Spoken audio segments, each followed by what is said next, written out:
સાબરકાંઠાના ઈડરમાં તાલુકા પંચાયતના નવીન મકાનનું ખાતમુહૂર્ત કરવામાં આવ્યું છે। આ પ્રસંગે ઈડરના ધારાસભ્ય રમણલાલ વોરાના હસ્તે વિધિવત રીતે ખાતમુહૂર્ત સંપન્ન થયું હતું।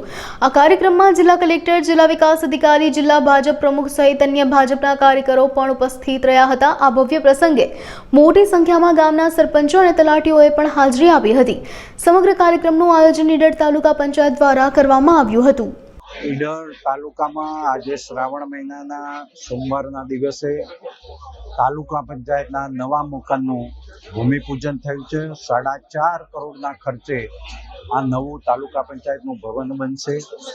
એની સાથે સાથે જે વિકાસના કામો મંજૂર થયા છે એનું બધાનું પણ અનાવરણ કરવામાં આવ્યું છે। આજે કુલ 29 કરોડ રૂપિયાના વિકાસના કામોની તકતીઓનું અનાવરણ કરવામાં આવ્યું છે। આગામી દિવસોમાં વધારાના કામો પણ થશે। આનંદની વાતનો છે કે આ અમારા કાર્યક્રમમાં જિલ્લાના માન્ય કલેક્ટર શ્રી, માન્ય ડીડીઓ શ્રી અને જિલ્લા પંચાયતના પ્રમુખ શ્રી આ સૌના સાથ અને સહયોગના કારણે આ કાર્યક્રમ ખૂબ સારી રીતે સંપન્ન થયો છે।